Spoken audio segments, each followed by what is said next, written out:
Why am I not seeing anything? There's no image of me, but maybe I'll just carry on, assuming that you can see me. Okay. So talking about the Ukrainian conflict, so the Ukraine is actually, as it just called off its counteroffensive. It was grinding to a halt over last month, and it's just too cold to make significant headway. They gained only about 16 kilometers. They needed to gain 160 kilometers to achieve their objective of reaching the Sea of Azov and thus breaking the land corridor between Russia and Crimea. So it was a failure. There's no way to put a gloss on that. And all right, they inflicted some significant losses on Russia, but still. But so Russia's been heavily attacking around Avdiivka for about 6 weeks, failed to take the city. Ukraine was having some difficulty holding it, but they've inflicted such heavy casualties, they'll almost certainly hold it to the end of this year. Is it worth holding into next year? But, Russia's attacks are slacking off a little bit.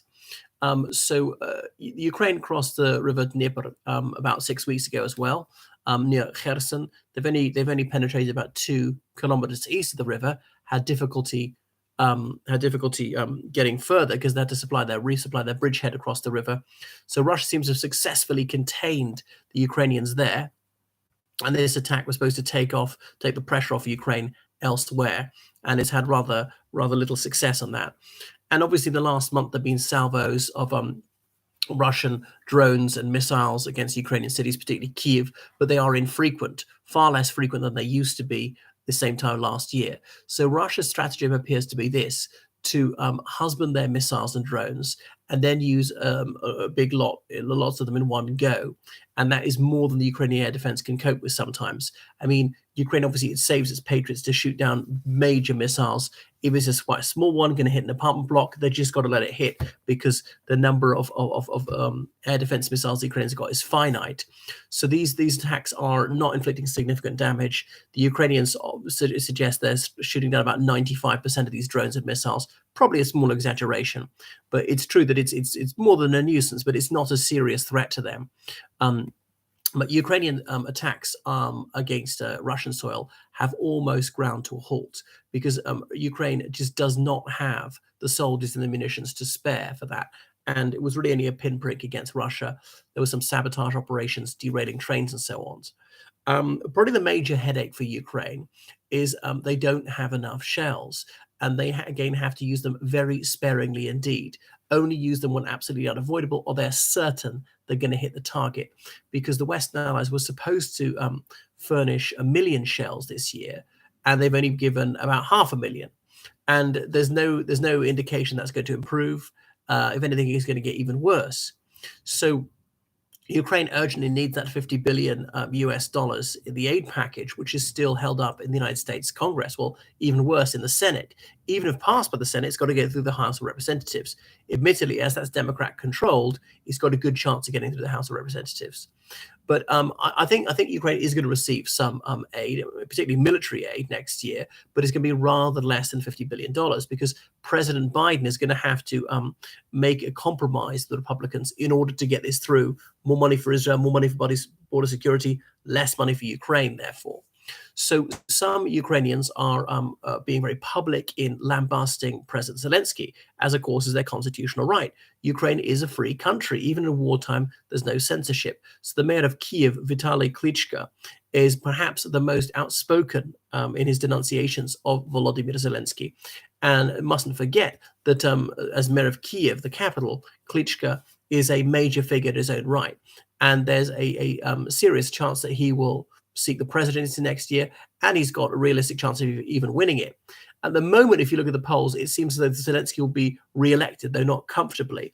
Anything can happen at backgammon. Remember, he came from nowhere with his Servant of the People party, but here we are 5 months out from the election. But the election due in May 2024 has been postponed sine die. That's because elections can't be held as martial laws in place.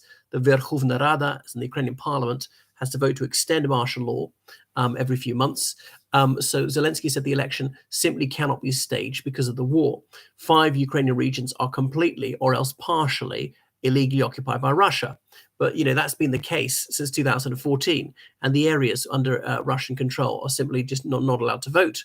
So the European Union is eager that this election should go ahead on schedule, because they want to underscore that is the quintessential difference between Ukraine and Russia, that Ukraine abides by democratic norms.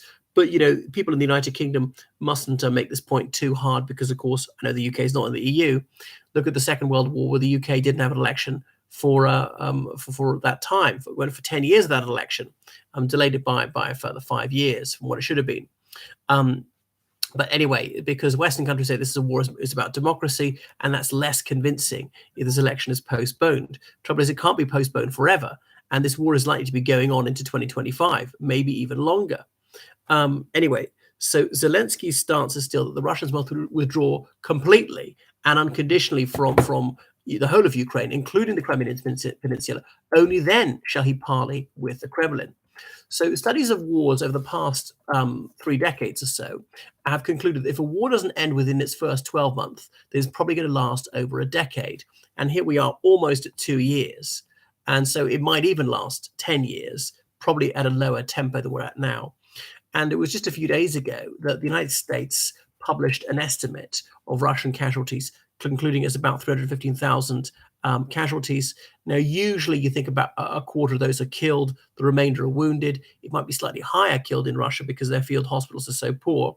On the case of Wagner conscripts, they just didn't even bother to try and treat them.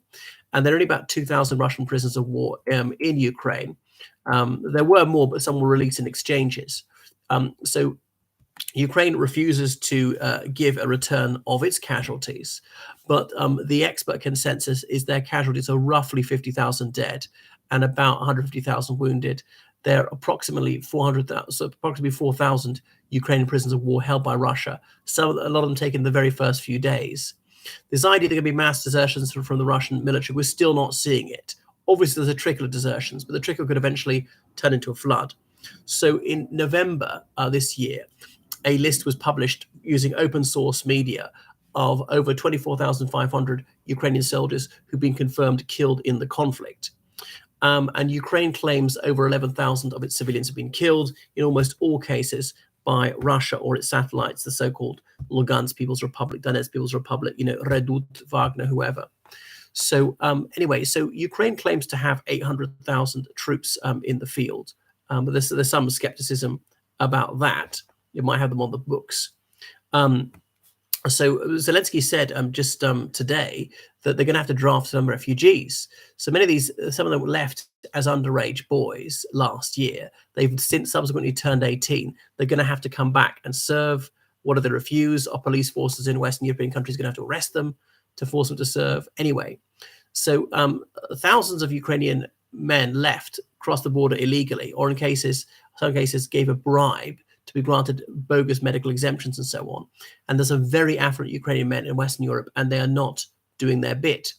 So it's blatant to see that Putin cannot suppress a growing sense of optimism, because if things continue the way they are now, Russia is going to win. This is because it's going to be an attritional war. The Ukrainians will run out of munitions. Their stocks are dwindling. Their morale might drop.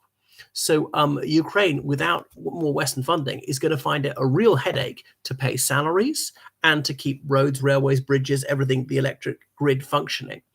And the Ukrainians are always finding these listening devices that have bugged government offices, army bases, and stuff like that. So corruption is almost endemic in Ukraine, and it might become increasingly simple for the Russians to bribe people, to give them intelligence, or even to turn their coats. So that's why it's very important, if you want Ukraine to win, to make sure the Ukrainians have adequate money. And of course, yes, some of it is filched, and Russian propaganda would have you believe that defalcation is more common than it really is. Anyway, so there is a significant chance that Russia will achieve a decisive breakthrough next year. I don't want that to happen, but I'm facing the facts. So Ukraine doesn't seem to be busily building up its defenses, its anti-tank ditches, or whatever you need to do, its minefields, because Russia might attack first.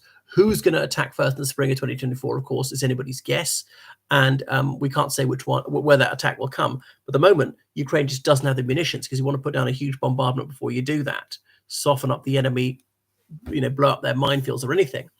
So obviously war weariness is setting in both countries, but remember, Russia's got a serious numerical advantage of 3.5 to 1, and obviously Russia's got much more money, so they've really increased their war production. They increased their military budget. I think it was 65%. So teenagers are sometimes working in factories part-time, and they can do this in lieu of education. It counts as an apprenticeship.